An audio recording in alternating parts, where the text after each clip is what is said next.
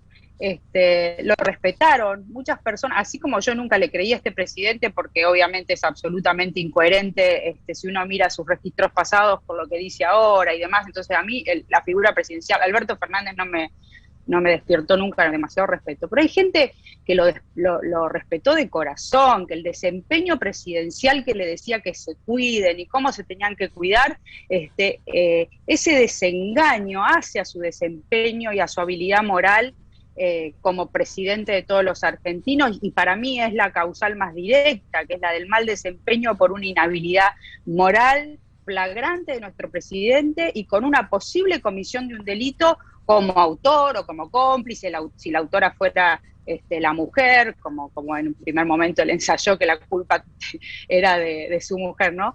Entonces, bueno, quizás o como un coautor o como una participación secundaria, si se quiere. También la comisión de un delito, de hecho hay muchos argentinos hoy procesados o con problemas penales porque habían forzado esta normativa que él mismo dictó, o sea, ni su propia ley cumplió, ¿no? Entonces, para mí la causal es procedente, y ojalá se dé la discusión en el Congreso y no se abroquele enseguida la política para meterlo en un cajón y que después no sepamos más lo que sucedió, ¿no? Que se dé un debate. Vos estás diciendo que de los dos motivos cumple los dos. Hay un mal desempeño por inhabilidad moral y además está el famoso 205 del Código Penal que no lo cumplió, digamos. Sí, ahí empiezan que es comisión de delito. Y ahí también la interpretación política te dicen, ¿cuándo una persona revierte el principio de inocencia y podemos decir que cometió un delito? Cuando lo condenan, cuando lo denuncian, cuando es procesado. Y ahí siempre la bocha de la interpretación la corren, ¿no? Y entonces, bueno, si te dicen que se comete un delito solo cuando hay una condena, bueno, habría que ver esta hipótesis de comisión de delito cómo juega para la causal de juicio político. Entonces, bueno, es todo interpretable porque, bueno, esto es histórico también lo que nos está pasando, ¿no? Por lo cual va a estar sujeto a discusión parlamentaria.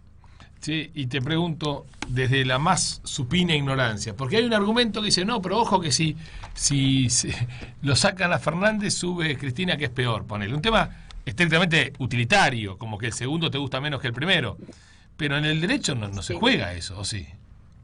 No sé, si yo cometo un delito, mira, nadie dice, che, ojo que capaz que es peor.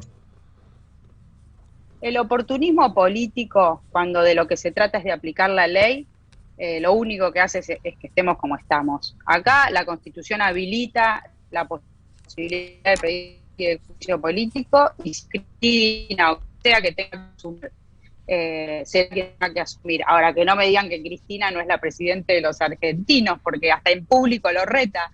Hemos tenido cambios de ministros, porque la presidenta, por ejemplo, en el Ministerio de Justicia, la ministra designada por el presidente no iba para sus planes en contra de los jueces y fiscales y puso a Soria como el comisario del Ministerio de Justicia. O sea, la presidenta está regulando las políticas de expropiación, de confiscación, los retos en público. O sea, es Cristina Fernández de Kirchner la presidenta de los argentinos.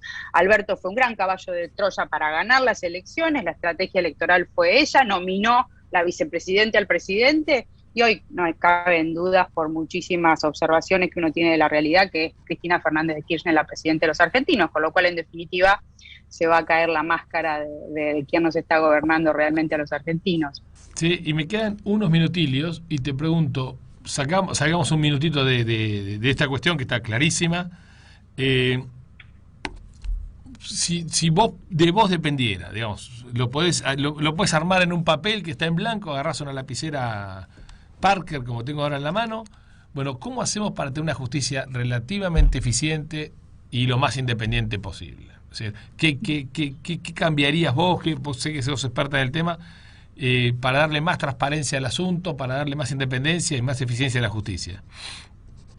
Mira, tenemos un gran problema en el organismo que selecciona a los magistrados, pero que también los remueve y los enjuicia, que es el Consejo de la Magistratura, que es un organismo politizado, que es un organismo que en el 2013, 2014, cuando hubo una gran embestida también contra la justicia, no sé si te acordás, contra el fiscal Campagnoli, que lo quería investigar a Báez, y sufrió muchísimas persecuciones, o el doctor Fay de la Corte, bueno, fue una embestida fenomenal hacia finales de 2013-2014, y el Consejo de la Magistratura había 5 votos que bloqueaban todas las decisiones, tanto de enjuiciamiento como de nombramiento. Hoy ese bloque se rompió, hay una preponderancia política en el manejo del Consejo, y los jueces están absolutamente amedrentados y asustados porque los pueden remover. Hemos visto la embestida, ni bien asumieron, contra Bertuzzi y Bruglia, 2 camaristas de la Cámara Federal que fueron determinantes en los casos de corrupción contra Cristina, y enseguida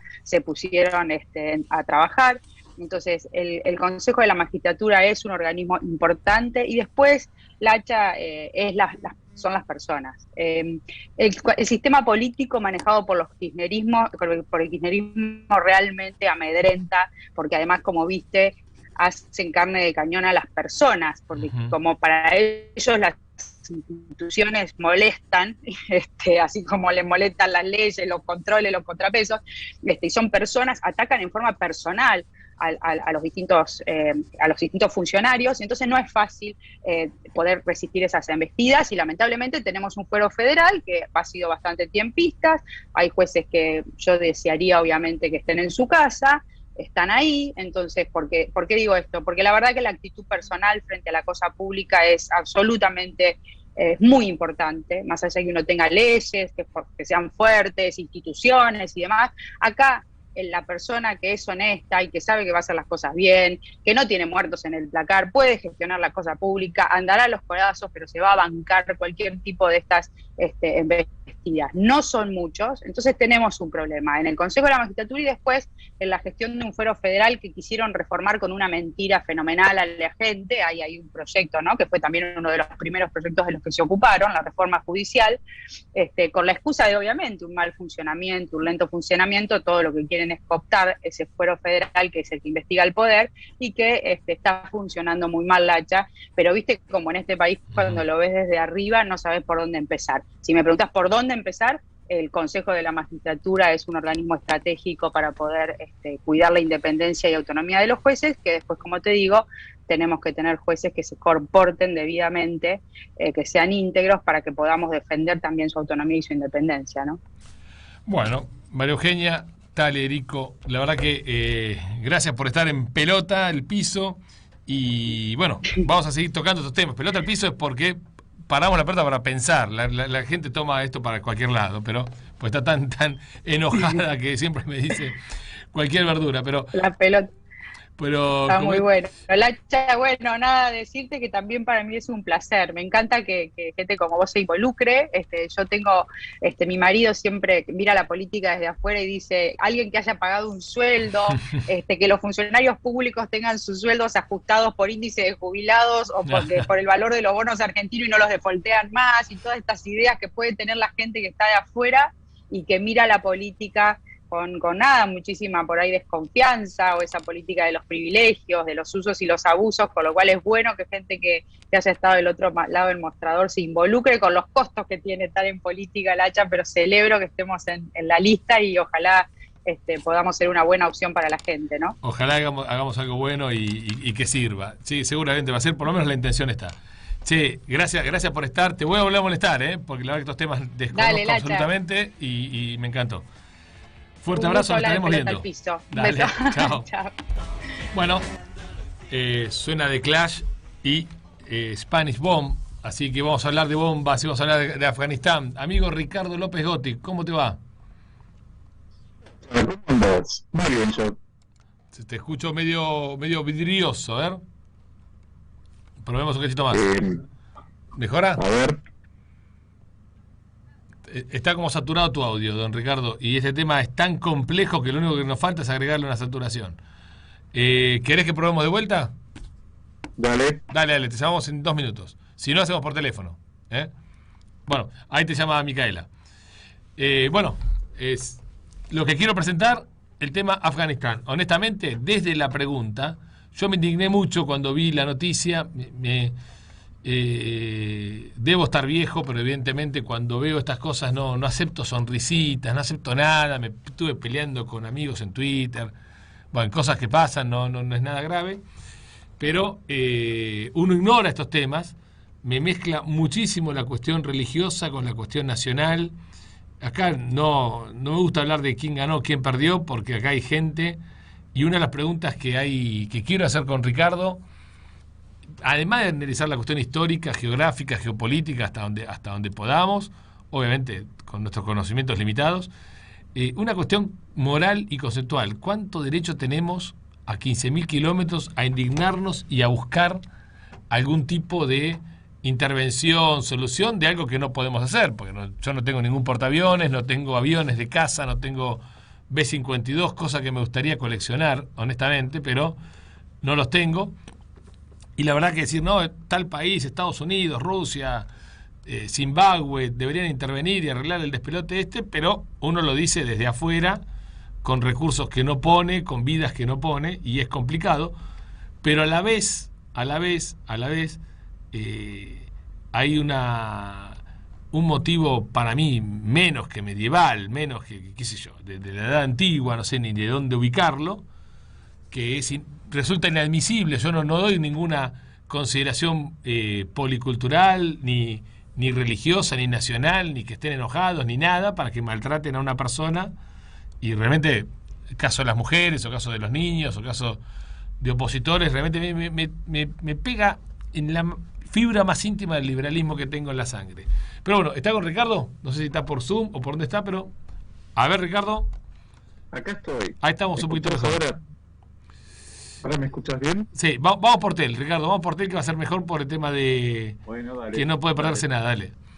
Hacemos tel, no WhatsApp, please. Porque otra cosa que presuponemos en Argentina, que tenemos antena. No tenemos antena. No anda el WhatsApp, nunca va a andar, listo. Saquémoslo, es como un plato volador.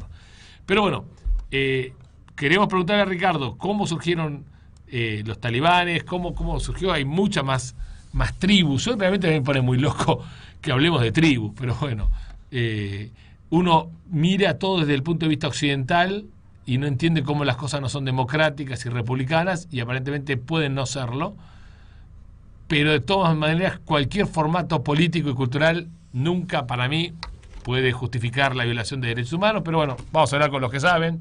Hasta ahora lo mío son solamente preguntas. Ricardo, ahora sí, de alguna manera estamos comunicados. ¿Cómo andas? ¿Bien? Bien, ¿cómo te va, Ricardo? Bien. Estamos en un lindo lío y yo cada vez que hay un quilombo en el mundo te llamo y lo más probable es que te ponga de columnista fijo, loco, porque esto es un desastre. Pero bueno. Sí, a ver, en principio, estamos entrando en la Segunda Guerra Fría. ¡Apa! A nivel planetario. Alto zócalo, a ver cómo es eso. Sí, estamos entrando en la Segunda Guerra Fría. La primera fue el enfrentamiento entre Occidente y la Unión Soviética y sus satélites. Uh-huh. Guerra Fría que terminó en 1991 con la desaparición de la Unión Soviética. Ahora estamos entrando en otra Guerra Fría, que es el bloque occidental frente a la República Popular China. Y esto, ahí es donde tenemos que ver por qué tanto este gobierno de Estados Unidos de Biden como el anterior de Trump empezaron a decidir la salida de Afganistán, porque en realidad Afganistán no es una pieza importante en el tablero mundial, no es un lugar que sea estratégico y fundamental en el tablero mundial. Por consiguiente, hoy todas las prioridades en política exterior y de defensa de Estados Unidos y ahora de la OTAN a partir de este año es la República Popular China. Entonces, en ese contexto internacional hay que entender esta salida de las últimas tropas de Estados Unidos de Afganistán. Eso en principio, ¿no? Como para ver el gran mapa de lo que se está viendo a nivel planetario, y que hay que empezar a pensar en estos términos de una segunda guerra fría, que no sabemos cuánto va a durar, cómo se va a desarrollar, pero que claramente no va a ser una guerra directa, es decir, un enfrentamiento directo entre las dos partes, sino que se va a desarrollar en distintos escenarios. Y acá con una gran presencia de China, no solo en el continente asiático o en el Pacífico, sino también en África, en algunas situaciones en América Latina, en Europa. Entonces, eso es lo primero que tenemos que considerar. Y lo cierto es que Afganistán limita con la República Popular China. Tiene una pequeña frontera de unos 20 kilómetros en común con la República Popular China, en un lugar prácticamente inaccesible, pero que lo cierto es que para Estados Unidos la presencia en suelo afgano ha significado un derroche enorme de recursos, porque invirtió en infraestructura, en equipamiento, modernización, entrenamiento de un ejército afgano que a la hora de la verdad se disolvió, no combatió. Digamos, incluso hubo soldados que no solo desertaron, emigraron del país con un presidente que se fue al exilio inmediatamente cuando los talibán llegaron a Kabul, y la verdad es que se vuelve insostenible mantener una cantidad de soldados de Estados Unidos en un lugar que no es viable políticamente sostenerlo, ¿no? ¿Cuántos años más puede seguir la OTAN en Afganistán? ¿20, 10, 5? Bueno, ese es un cálculo que hay que hacer, y que obviamente si vos tenés un gran rival planetario y tenés que empezar a enfocar bien los recursos en donde sea importante, sea crucial, como es la región del Indo-Pacífico. Ok, para primera cuestión, que tiraste un montón de conceptos. Dado que el rival es China, salgamos de donde no corresponde, digamos, ¿no? Exactamente. Pero tiraste algo que a mí me vuelve loco. No es viable sostener a Afganistán, obvio, pues mucha guita, mucha vida, sin mucho beneficio. Imagino que será hasta en algún momento un cálculo económico. Pero, a ver, primero explícame un país cómo puede tener este grado de locura. No entiendo un país que se enloquezca. Los países pueden ser pobres, ricos, pero no locos. ¿Cómo es esto? O yo lo veo loco y los tipos no son locos. También es probable. No sé, boludo. ¿Cómo puedes tapar a una persona? A mí me vuelve loco que la tapen la cabeza. No, eso desde ya.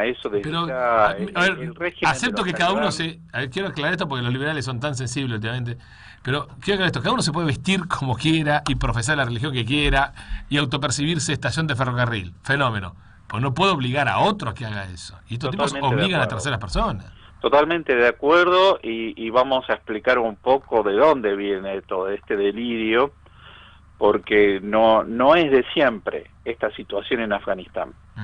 En principio, Afganistán tiene una situación muy interesante en su historia, siglos XIX y siglo XX, que primero que es un país formado por muchos grupos étnicos. Es decir, hay muchísimos que además no solo están solo en Afganistán, sino que están desperdigados en varios países. La etnia más importante en Afganistán son los pashtunes, que también están en Pakistán. De hecho, es una separación ficticia entre las dos partes, porque ni siquiera hay una frontera natural. algo que divida a Pakistán de Afganistán. Entonces es como pasarte de la provincia de Buenos Aires a Santa Fe, ¿no? Sí, la General Paz es más límite, digamos. Exacto, Claro. o sea, te pasás de una a otra y te enterás porque, nada, cambiaron los nombres de las calles, no mucho más que eso. Lo cierto es que Afganistán viene teniendo una larga guerra civil desde los años 70 en adelante, en la que hubo una ocupación soviética desde 1979 hasta julio de 1989. Eso llevó a que hubiera una gran migración de afganos, sobre todo hacia Pakistán, y ahí es donde se empezó a formar en los campamentos de refugiados un grupo extremadamente radicalizado en su concepción religiosa, que son los talibán. Okay. ¿Qué pasa? Ahí lo tenemos que conectar con otra rivalidad que hay en Medio Oriente, porque nada de esto es sencillo. La idea es complicarnos la vida cuando uno tiene que explicar todo esto. Sí. Hay otra rivalidad muy fuerte en todo el Golfo Pérsico, en Medio Oriente, que es entre Arabia Saudí e Irán.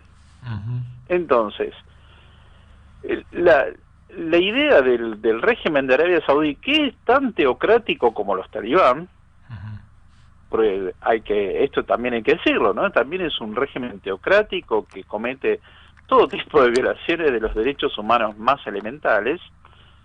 Lo cierto es que Arabia Saudí empieza a fomentar la formación de guerrillas contra la ocupación soviética, pero en términos religiosos, ¿no? De lo que en el Islam se llama la yihad. Claro, lo que ocurre es que si vos desde chico estás viviendo en un campo de refugiados, ¿no?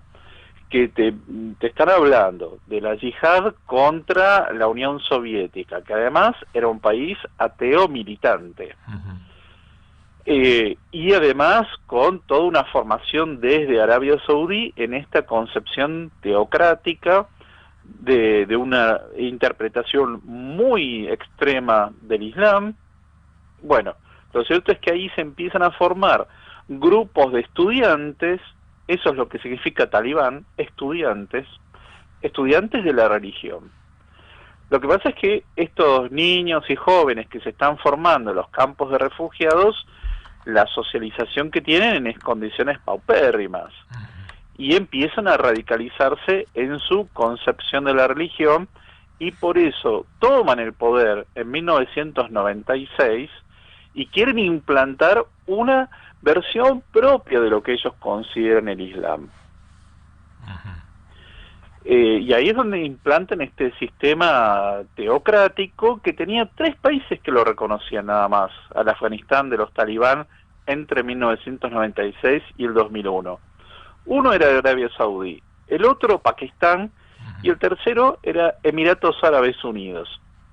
El resto del mundo no los reconocía, pero lo cierto es que después del 91, lo que pasaba en Afganistán era un tema irrelevante para el resto del planeta. Es decir, era una guerra civil que continuaba en un país remoto, en el que ni los británicos tuvieron éxito, ni la Unión Soviética tuvo éxito, con lo cual todos pensaban, bueno, este es un país montañoso. 91, 96 es una guerra civil, se van los soviéticos, guerra civil entre ellos y Occidente no se metía, no estaba todavía. No, ya estaba afuera. No había nada de Occidente. El Occidente se mete en el 2001, después de la Guerra de Torres Gemelas. Claro, Occidente, ¿qué pasó? Estados Unidos bancó a los que conocemos como los Mujahideen entre el 79 y el 89. Sí. A los Mujahideen los bancaba Arabia Saudí por una cuestión religiosa y de rivalidad frente a Irán.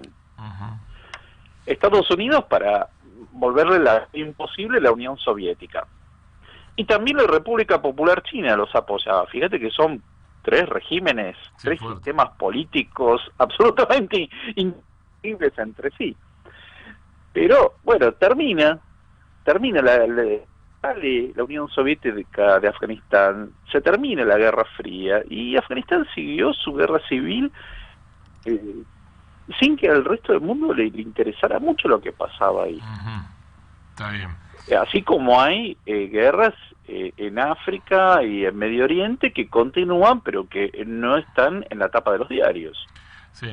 Disculpame, te hago un paréntesis. A mí me impresionó un día una declaración que leí de Condoleezza Rice que dice: se nos pasó, no sé si fue la palabra justa, pero como que casi se le pasó desapercibido el genocidio de Ruanda. O sea, el mundo no le dio ni pelota y mataron 800.000 tipos en 2 meses. Exacto. Pero bueno, paréntesis. O sea, hay guerras en las cuales no le damos bola. El mundo occidental no le da bolilla. Esto pasó entre el 91 y 96. Estamos en el 96. ¿Cómo sigue? En el 96 los talibán toman el poder. Ok. Y establecen un emirato islámico con una versión propia del Islam que combina una interpretación muy literal de la ley religiosa, la Sharia, y esto mezclado con algo muy particular de Afganistán, que es el derecho consuetudinario de la etnia pashtun. Ahí es donde encontramos muchas características como el uso de la burka, por ejemplo. Todo ese código de supuesto honor de castigar a las mujeres por cualquier cosa, ¿no? Ese es el supuesto código de honor, que de honorable no tiene absolutamente nada. Pero eso es propio de los pastunes, ¿no? De esta etnia que es más o menos el 40% de la población de Afganistán, y que además hay pastunes también en Pakistán. Entonces, establecen este régimen que establece la burka obligatoria, que recluye a las mujeres en sus casas sin posibilidad de educarse, como algo absolutamente reproductivo. Empiezan a hacer una gran destrucción de todo el patrimonio cultural y arquitectónico de Afganistán. No sé si te acordás que en el 2001 volaron unas estatuas del Buda que había en una parte de Afganistán. Bueno, ellos las dinamitaron. Estatuas que tendrían unos 2000 años de antigüedad, bueno, tipo van y las dinamitan. Sí, sí. Bueno, lo cierto es que al mundo como que se horrorizaba ante todo esto, pero no había una actuación ante esto, porque además a los talibán no les interesaba lo que pasaba en el resto del mundo, no les preocupaba lo más mínimo. Pero ¿qué pasa? Se transforman en el refugio para grupos yihadistas como Al-Qaeda. Okay. Y Al-Qaeda sí tenía una agenda global. Ok. Ahí es cuando, claro, si vos le das en tu casa refugio a un criminal que sale a cometer atentados por todos lados, y bueno, vas a tener alguna consecuencia. Sí, lógico. Ok, el régimen talibán cerrado, sustitución de importaciones, para decirlo en términos argentinos, vivir con lo nuestro, pero le dan refugio a tipos que tienen una movida global, ok, como Al-Qaeda. Y viene el 11 de septiembre. Exacto. Entonces, ¿por qué le dan el refugio? Porque por un lado, Osama Bin Laden era un empresario, con lo cual lleva capitales para la reconstrucción de Afganistán, y por el otro lado le provee de soldados que se entrenan en Afganistán, pero que continúan la guerra civil, porque los talibán nunca llegan a tomar el control de todo Afganistán. Okay. Nunca hubo un régimen político que tuviera el control total del territorio de Afganistán. Ni los soviéticos, ni la presencia de Estados Unidos, ni los talibán, nadie jamás tuvo el control total del territorio. Sí. Dato impresionante. O sea que estamos sí, hablando de un estado fallido desde todo punto de vista, pero hace décadas. Está bien. Ahora viene la intervención. Porque ahora estoy leyendo, yo te hablo desde la ignorancia total, que tuvo 20 años de república o intento de república o experimento de república, llamarlo como quieras. Los últimos 20 años los pibitos iban al colegio, a McDonald's, como si nada. Sí, sobre todo en Kabul. Sobre todo en la capital, Kabul. No todo Afganistán. No todo Afganistán. De hecho, en el 2015, 2016 ya los talibanes estaban tomando ciudades, y en el 2018 el entonces presidente Trump empieza un proceso de negociaciones con los talibán, Es decir, tenías un presidente de Afganistán, el último fue Ashraf Ghani, que en estos días se escapó, ¿no? Cuando llegaron los talibanes a Kabul, se tomó un avión y se fue. Pero tenías este presidente, pero a su vez sostenido por Estados Unidos y la OTAN en la práctica. Entonces, Trump lo que planteó es, miren, la verdad es que esta guerra no parece tener fin, hay que salir, y empieza en Qatar un proceso de negociaciones de Estados Unidos con representantes de los talibanes.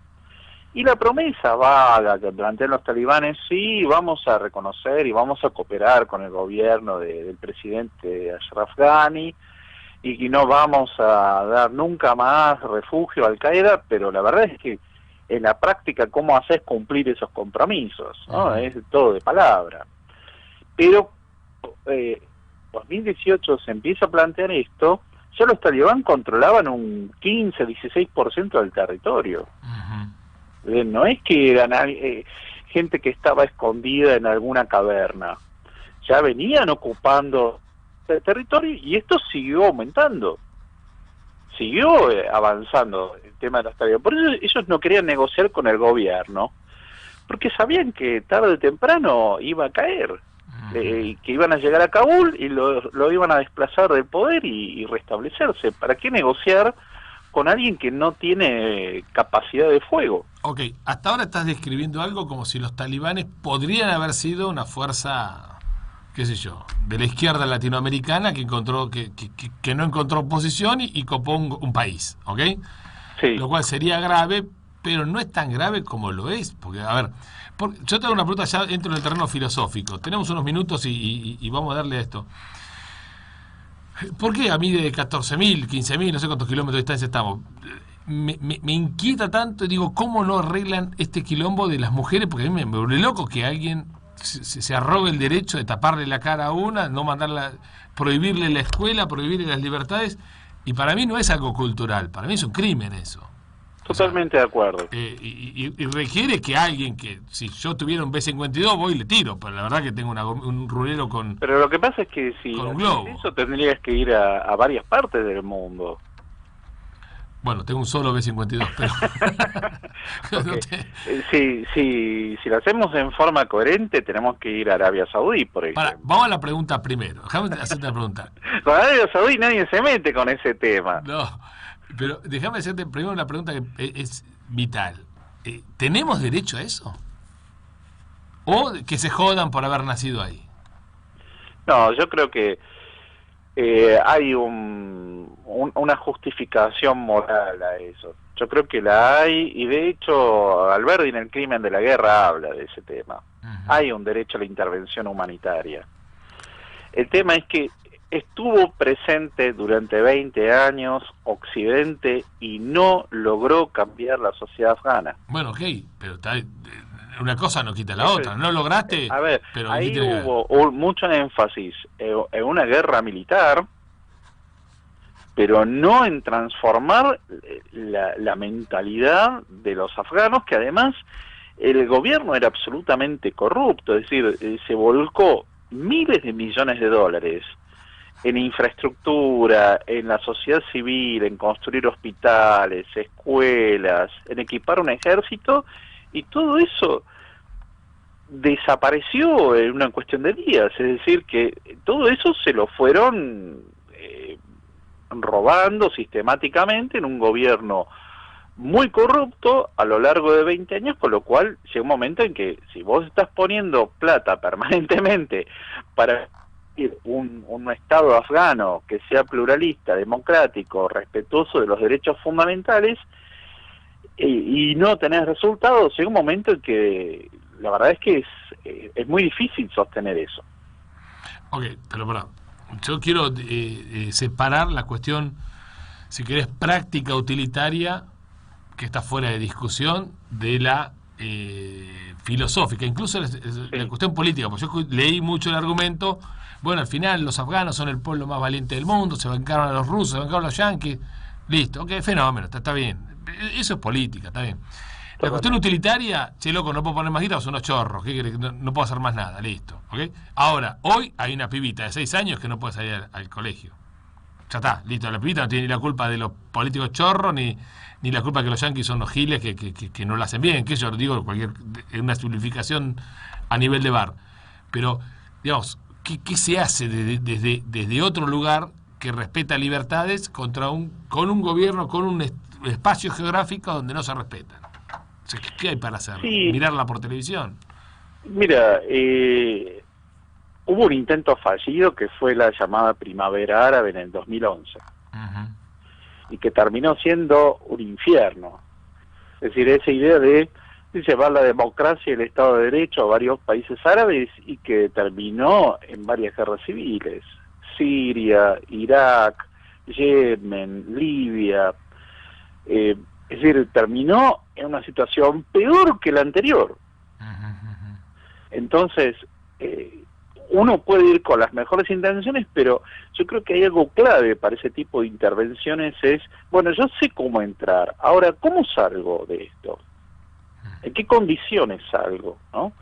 Claramente hay un deber de intervención humanitaria en casos como el genocidio, el que vos planteaste de Ruanda hace unos minutos. Uh-huh. Ahí hubo una intervención, muy tardía,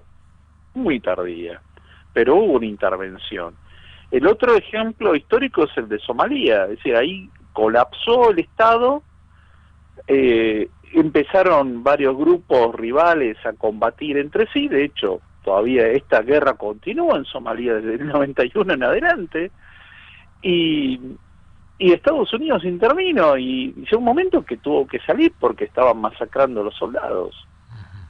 Entonces, ¿hasta dónde te podés poner en policía del mundo sin obtener resultados y además incluso tal vez empeorando la situación? Ok, convivamos con la tragedia. No es lo ideal, pero la verdad es que hay un tema fundamental y es que si la población no adhiere a otro tipo de valores, es muy difícil sostener una intervención. No, sin lugar a dudas, y aparte es muy difícil ganarle una guerra a tipos que no les importa morirse, olvídate, no. O sea, eso está clarísimo, salvo que hagas un estropicio, un genocidio, una barbaridad. Claro, además... Es más, Latón me decía en un momento, salvo que tienes 300 bombas atómicas, bueno, está bien. ¿Viste? No. Claro, fíjate que Afganistán formó un ejército nuevo, pero a la hora de la verdad no salió a combatir. Uh-huh. Entonces... cuando vos decís, bueno, a ver, ahora es de ustedes esto, arréglense ustedes, y te vas y se desploma todo. Ahora, me vuelve loco no tener respuesta, ¿qué crees que te diga? O sea, te hago una pregunta pavota, ¿no habría que partir a Afganistán en 40 países distintos?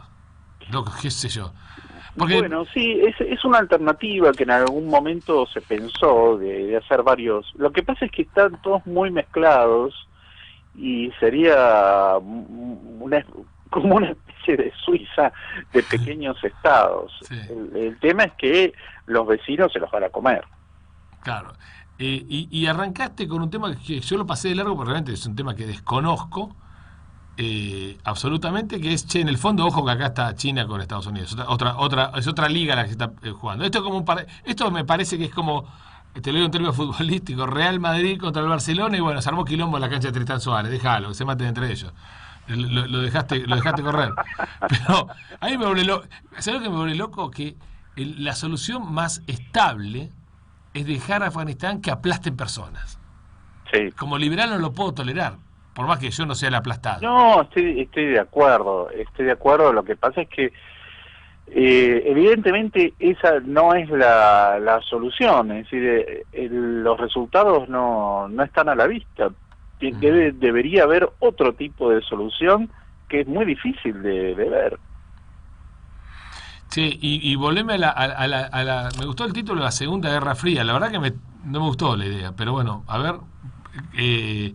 ¿Es solo comercial, es estratégica? Contame que ve un historiador, yo no sé. Ahí, bueno, justamente la República Popular China tiene un problema con el mundo islámico y hay una región cercana a Afganistán, que es la región del Xinjiang. De hecho limita en esos 20 kilómetros que yo te decía que limitaba con Afganistán, es la región del Xinjiang, en donde hay una minoría de carácter turcomana, ¿no? Es decir, es un pueblo túrquico que conocemos como los uigures, y que justamente la República Popular China ha establecido campos de concentración para reeducar a estas personas. Es decir, está teniendo un enfrentamiento con el mundo islámico y con lo que ellos llaman las tendencias separatistas. Hay una entidad formada por Rusia, China y 4 países de Asia Central que se llama la Organización para la Cooperación de Shanghái. Y ellos lo que plantean es que hay algunos males que hay que evitar. Uno es el separatismo, otro el extremismo, y entonces en base a eso lo que buscan es mantener las fronteras existentes, no revisarlas de ningún modo, pero a su vez a todo lo que sea algún tipo de expresión de autonomía dentro de esos países, inmediatamente hay un mecanismo de cooperación para aplastarlo. Y este es el caso de los uigures en la República Popular China, que es una minoría musulmana en China. Lo que pasa es que, claro, en ese océano de 1.400 millones de habitantes pasa a ser una pequeña minoría. Pero no es pequeña. ¿Cuántos millones dijiste? ¿20 millones? No, estamos hablando, mira, hoy no me acuerdo ahora exacto el número, pero Uribures. Que además la región del Xinjiang es importante para la República Popular China porque es una zona en donde hay pozos de petróleo. Claro, siempre para cómo tienen la suerte de pararse en lugares que son un quilombo ya de por sí, hasta vacíos. Qué grande. Sí, súper interesante. Me queda mal de la cabeza no tener respuesta, loco, no tener solución, o sea que no encontrarle la vuelta a esto. ¿Vos cómo ves cómo sigue esto? Digo, si tenés que imaginarte los próximos 6 meses que se jodan las mujeres de Afganistán, otra cosa. No, el tema es que en gran parte toda esa región tiene esa problemática. Es decir, no es que solo Afganistán la tiene también Pakistán, lo tiene gran parte de Medio Oriente, no es algo exclusivo de Afganistán, incluso Arabia Saudí. Es decir, a ver, Arabia Saudí tiene como príncipe heredero a un tipo que ha mandado a asesinar a alguien en un consulado, lo cortaron en pedacitos y va circulando por todo el mundo el príncipe. Vino a la Argentina, de hecho. El petróleo da impunidad, ¿eh? Si la izquierda da impunidad, imagínate el petróleo. Está clarísimo. Bueno, claro. Entonces, no es solo Afganistán el problema. Hay muchísimos países que tienen este problema con las mujeres, con los niños, con las minorías religiosas, que olvídate todo lo que sea cualquier tipo de derecho procesal, ¿no? Es decir, simplemente van y ejecutan a las personas. Sí, te hago una pregunta personal porque me quedan 2 minutos. ¿Por qué te motivó? Vos sos historiador, obvio, y un historiador pero no tiene por qué estudiar toda la historia de la humanidad, pero ¿por qué te motivó a estudiar tanto este tema? Es que está muy buena tu pregunta, porque de hecho Afganistán figura en algunos momentos de la historia del siglo XIX y XX como una pieza central en la disputa de distintos imperios, ¿no? En el siglo XIX entre el Imperio Ruso y el Británico. Después, ya en la Guerra Fría, entre Unión Soviética y Estados Unidos. Ah. Y parece un país marginal, pero si uno lo ve en el mapa, está limitando con Irán, está limitando con Pakistán, está muy cerca de la India, limita con China, limitaba con la Unión Soviética, con lo cual este era un lugar... Sí, enfermo de geografía. Este era un lugar que le tocó estar ahí en el mundo y bueno, en algún momento se convierte en una pieza más del tablero. Ricardo, me ponen Ramones, así que nos tenemos que ir. La seguimos porque este tema seguramente va a dar para muchísimo más. Todavía ni describimos las imágenes. Así que bueno, Ricardo López Gotti, hay que seguirlo por Twitter. Gracias. Enorme hilo hiciste sobre el tema, lo voy a retuitear, así la gente lo sigue. Y gracias. Nos vemos en 7 días, Ricardo. Un gran abrazo. Chao. Gracias, Micaela.